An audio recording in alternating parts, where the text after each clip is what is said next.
Today we're glad to be chatting with the very talented Matthew Evans. Hi Matthew, how's it going?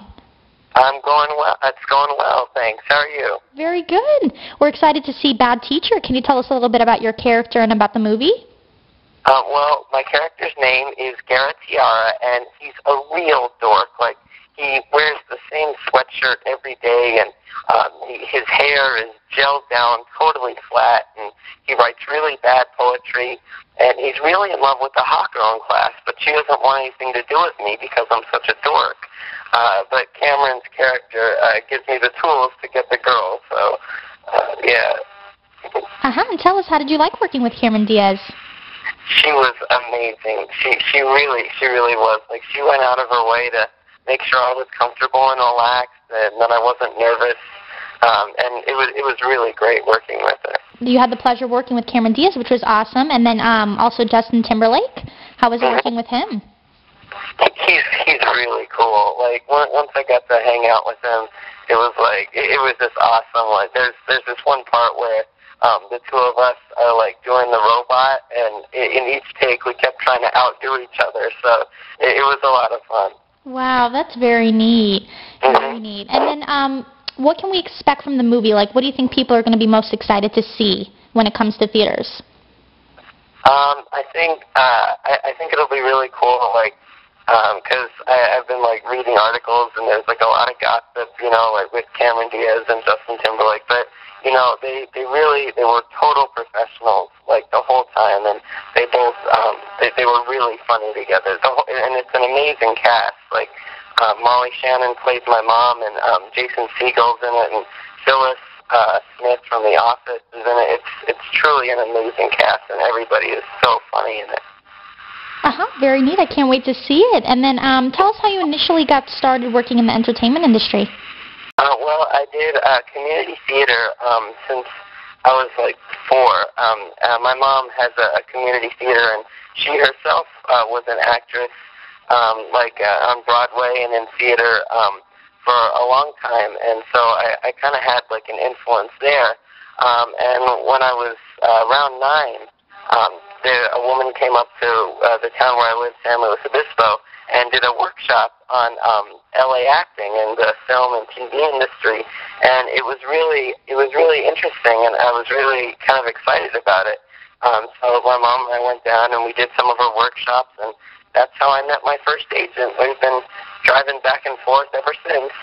Wow, that's very neat. And then you also appeared on shows like Zoey 101 and Drake and Josh. How did you like working on both those sitcoms? They were really fun. The whole attitude there at Nickelodeon, they're just it's so kid-friendly there. Like, it feels like, you know, even when you're doing school, like, you know, you're just hanging out, having a good time, and it was a lot of fun. I love them all the time watching those. Those are the best. Yeah. Definitely. And then I hear you also love filmmaking. How did you get started with short films? A film I made last year called A War Story, a Love Story. It was about my grandparents, Lou and Jeannie Silva, and their time during the Korean War. And that was really a cool experience. It won Best Documentary at the San Luis Obispo International Film Festival, and it also won Best of Festival at the Interlochen Future of Cinema Festival in Interlochen, Michigan, and I won a 6-week scholarship there and got to go to their film camp, and that was really an amazing experience.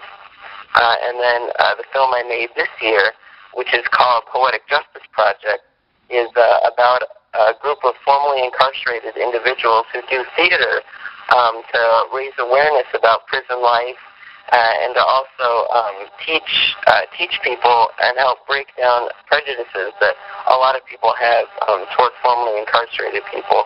And that was really, really interesting to hear all their stories.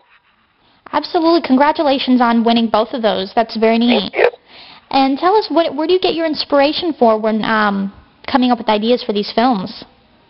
Well, my grandparents, you know, I hang out with them a lot, and it's just really interesting to like just start hearing their stories. You know, like they'll mention something, like my grandpa would say, well, you know, that reminds me of this time in Korea, and I'd be like, oh yeah, that's really interesting. And it just sort of went from there.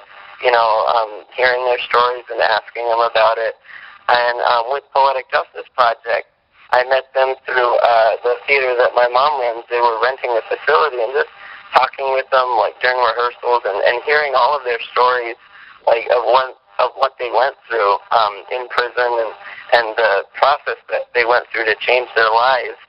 It was really inspiring, and I thought it'd be a really interesting topic for a film. Yeah, those are very neat. Mm-hmm. Very neat. And then tell me, would you say you're more of a fan of producing and directing, or being kind of in front of the camera acting? I think I'd like to do both. Like a kind of a Clint Eastwood or Robert Redford thing. Hopefully, I'd like to school and really, learn a lot more about filmmaking and directing. But I'd like to, if everything works out, I'd like to do both. Be an actor and director. Yeah, that would be very neat. And then tell us, if you could guest star on any TV show, what show would you choose and why? That's a really good question. I think I'd want to be on Curb Your Enthusiasm, just because it's one of my favorite shows, and Larry David, I think, is one of the funniest people in the world. And it would just be a lot of fun to, like, improv with him and the cast of that show. It'd be really cool. That would be cool. That would be awesome. Mm-hmm. And then you're also a musician, a bass guitarist? I started playing guitar, and I played guitar for about 3 or 4 years. And then I got really interested in bass guitar, and I've just been going there, and I'm working with my teacher. I take 2 lessons a week, and just kind of working on every single genre, like jazz and rock and roll, and pretty much everything, trying to sort of get good at it, get good at all things. And what type of music do you listen to on a regular basis?